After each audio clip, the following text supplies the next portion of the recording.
pagi Saklar, selamat pagi semuanya. Hari ini kita memasuki Saklar kita di hari yang ke-58.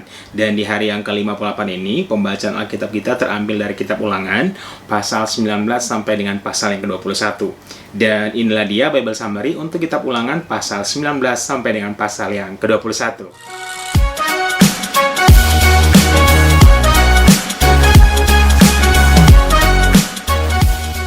Pada kitab Ulangan pasal ke-19 dengan judul perikop kota-kota perlindungan. Jadi di sini kembali Musa meriwayatkan dan mengingatkan kembali orang Israel supaya orang Israel menyiapkan kota-kota perlindungan bagi orang-orang yang tanpa sengaja membunuh sesamanya. Jadi contohnya Musa memberikan contoh apabila seorang bersama temannya pergi ke hutan dan ketika mereka memotong kayu dan tanpa sengaja kapak yang dia pegang itu jatuh dan melukai temannya sehingga temannya itu mati, maka orang yang membunuh tanpa sengaja ini bisa melarikan diri ke kota perlindungan. Dan karena itu kota perlindungan ini harus dibuat di tempat-tempat yang strategis yang gampang dicapai supaya jangan sampai dalam hal melarikan diri ini dia keburu dibunuh oleh orang penuntut darah. Dan jumlah kota ini adalah 3 di tanah Kanaan dan 3 di seberang sungai Yordan. Tetapi apabila yang masuk ke dalam kota perlindungan ini adalah seorang pembunuh yang membunuh sesamanya dengan sengaja, maka orang ini harus diambil oleh para tua-tua dan diserahkan kepada penuntut darah, dan orang ini harus dihukum mati. Masih di kitab Ulangan pasal ke-19 dengan judul perikop larangan menggeser batas tanah. Jadi orang Israel dilarang keras untuk menggeser batas tanah yang sudah disepakati bersama. Jadi setiap orang harus mempertahankan tanah mereka masing-masing dan dilarang menggeser tanah. Kemudian masih di pasal 19 dengan judul perikop dari hal saksi. Di sini kembali Musa mengingatkan kepada Israel tentang persyarat untuk menjadi saksi. Untuk satu buah kasus apapun itu, satu saksi saja tidak cukup. Jadi kalau ada satu saksi, maka kasus itu tidak bisa digugat. Harus ada 2-3 orang saksi baru kemudian sebuah kasus bisa diproses. Dan apabila ada seseorang mengaku saksi dan menuduh sesamanya telah melakukan satu buah kesalahan, maka kedua orang ini harus diperhadapkan kepada hakim dan para tua-tua. Baik itu yang menuduh, baik itu yang tertuduh, baik itu yang menuduh atau sang saksi, dan keduanya harus diperhadapkan kepada imam dan tua-tua.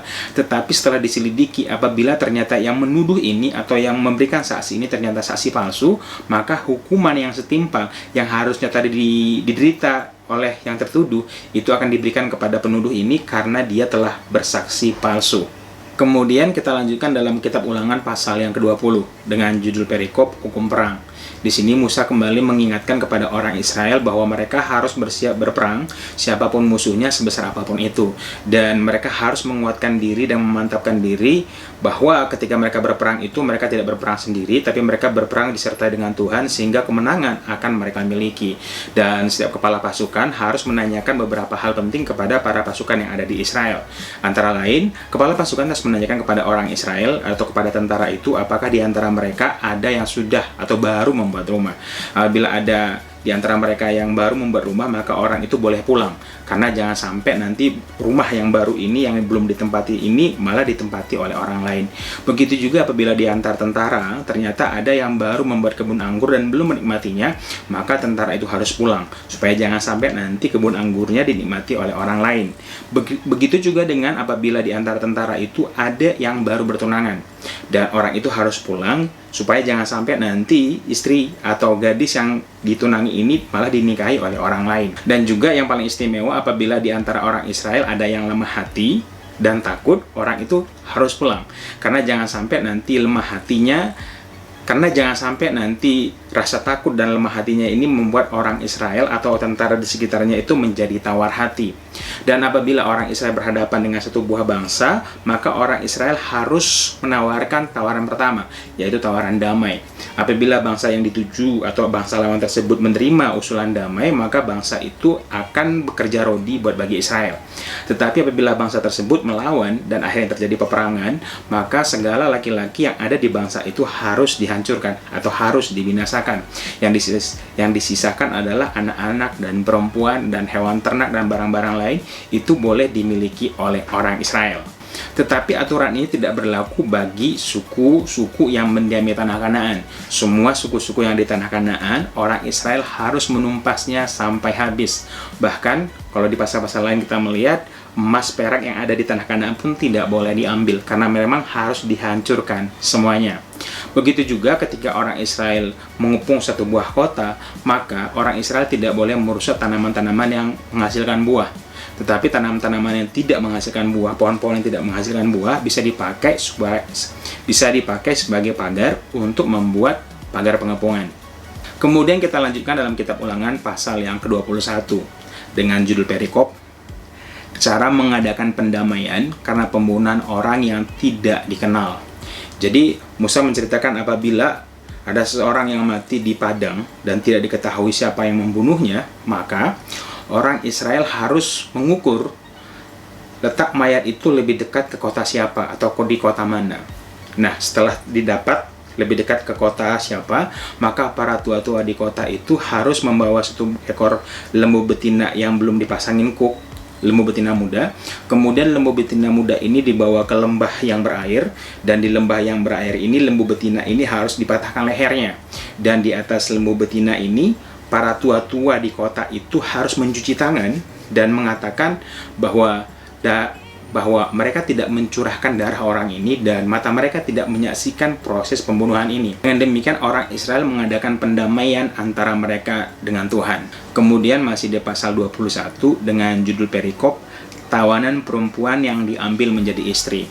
Di sini diceritakan apabila dalam peperangan orang Israel melihat ada tawanan wanita yang cukup elok dan mereka tertarik untuk menjadikan istri, maka orang Israel ini harus mengambil wanita ini, kemudian menyuruhnya untuk mencukur rambutnya, memotong kukunya, kemudian menanggalkan pakaiannya kemudian menanggalkan pakaian yang dipakainya ketika dia ditawan, kemudian tinggal 1 bulan di rumahnya untuk menangisi ibu bapaknya, kemudian baru boleh dinikahi. Dan setelah dinikahi, apabila ternyata si orang Israel ini sudah tidak mencintainya lagi, maka si orang Israel ini tidak boleh menjualnya atau tidak boleh menjadikan dia budak, tetapi diperbolehkan pergi dengan bebas. Kemudian dilanjutkan dengan perikop hak kesulungan. Di sini Musa menceritakan atau membuat satu buah perumpamaan apabila seorang Israel memiliki 2 istri dan ada istri yang dicintai, ada yang kurang dicintai. Hak anak kesulungan itu jatuh kepada anak pertama, entah itukah dari istri yang tidak dicintai atau yang dicintai. Dan seorang anak sulung berhak mendapatkan 2 bagian daripada warisan yang dimiliki oleh anak-anak Israel. Kemudian dilanjutkan dengan perikop penguburan orang yang dihukum mati. Musa mengatakan kepada orang Israel, apabila di antara mereka ada yang dihukum mati dengan cara digantung, maka mayat yang digantung itu tidak boleh dibiarkan sampai bermalam. Harus dikubur pada hari itu juga. Karena di mata Tuhan, orang yang mati digantung adalah orang yang mati terkutuk. Dan hal itu bisa menajiskan tanah yang diberikan Tuhan kepada orang Israel. So, itu dia Bible Summary untuk kitab Ulangan pasal 19 sampai dengan pasal 21. Dan sekarang waktunya kita masuk ke dalam renungan kita hari ini.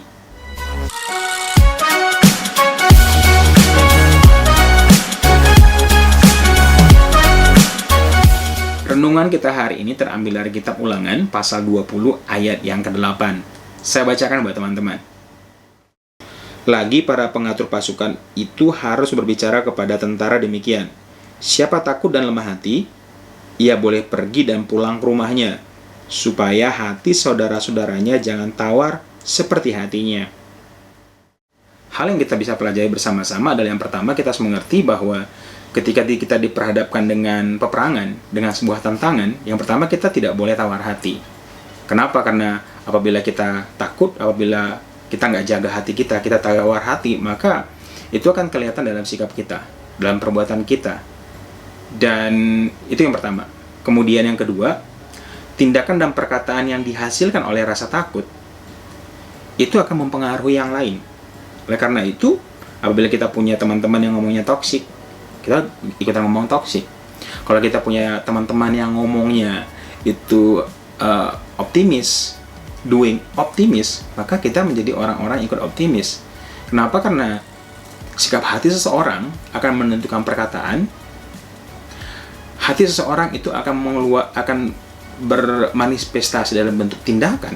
Oleh karena itu memang harus menjaga hati. Terus yang ketiga adalah orang yang hatinya lemah dan takut ini tidak siap perang, tidak siap menang. Jadi orang yang lemah hati, orang yang hatinya tidak dijaga, yang membiarkan hatinya dikuasai oleh ketakutan dan kekhawatiran ini tidak akan siap untuk menghadapi masalah, tidak akan siap berperang. Dan orang yang tidak siap berperang adalah orang yang tidak siap menang. Orang yang tidak berani untuk mengambil keputusan, orang yang tidak berani mengambil satu buah langkah dan tindakan, tidak akan pernah menikmati hasil. Oleh karena itu, poin utamanya tetap simpel. Seperti apa yang Musa katakan kepada orang Israel, begitu juga yang perlu kita pelajari bersama-sama pada pagi hari ini. Langkah yang perlu kita pegang bersama-sama adalah jaga hati kita. Jaga hati kita supaya hati kita tidak menjadi lemah, supaya kita tidak menjadi takut, supaya kita tidak menjadi tawar hati. Nah, balik lagi, bagaimana menjaga hati kita supaya kita tidak lemah? Bagaimana menjaga hati supaya kita tidak menjadi takut? Kenapa? Karena kita manusia sering sekali dipengaruhi oleh keadaan, dipengaruhi oleh lingkungan, dipengaruhi oleh kata orang, dan itu mempengaruhi hati kita. Bagaimana menjaganya supaya hati kita tetap mantap? Seburuk apapun situasi, ya kan? Seburuk apapun keadaan, tapi hati tetap mantap. Langkahnya seperti ada di kitab Ulangan 20 ini, ayat yang kedua dan yang ketiga. Saya baca buat teman-teman. Apabila kamu menghadapi pertempuran, maka seorang imam harus tampil ke depan dan berbicara kepada rakyat dengan berkata kepada mereka, dengarlah hai Israel, kamu sekarang menghadapi pertempuran melawan musuhmu. Janganlah lemah hatimu dan janganlah takut, jangan gentar dan janganlah gemetar karena mereka. Sebab Tuhan Allahmu, Dialah yang berjalan menyertai kamu untuk berpegang bagimu melawan musuhmu dengan maksud memberikan kemenangan kepadamu. Jadi bagaimana menjaga hati kita supaya tenang? Bagaimana supaya menjaga hati kita tetap berani? Bagaimana supaya menjaga hati kita tetap optimis di tengah-tengah keadaan yang buruk? Klaim janji Tuhan. Di sini, orang Israel ketika berperang, mereka harus klaim janji Tuhan karena janji Tuhan, ketika Tuhan menyertai mereka dalam peperangan, mereka akan menang. Inilah yang menjadi kekuatan buat Israel.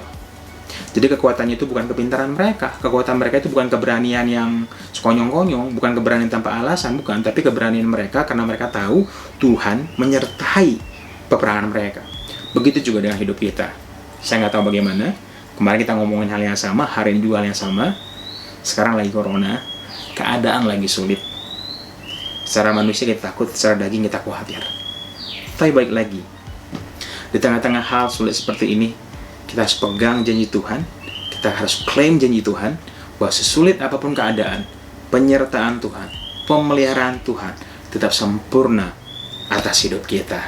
Dan katakan kepada jiwa kita, tenanglah jiwaku, karena Tuhan beserta dengan engkau. So guys, saya berharap kita tetap setia mengikut Tuhan, mengiring Tuhan, percaya kepadanya dalam keadaan-keadaan sulit ini. Dan dalam keadaan sulit ini tetap baca kebenaran firman Tuhan supaya kita mengerti janji Tuhan itu apa aja dalam hidup kita, supaya hati kita mantap sepenuhnya dalam mengikut Tuhan. Sampai ketemu besok di saklar hari yang ke-59. Tuhan Yesus memberkati. Dadah.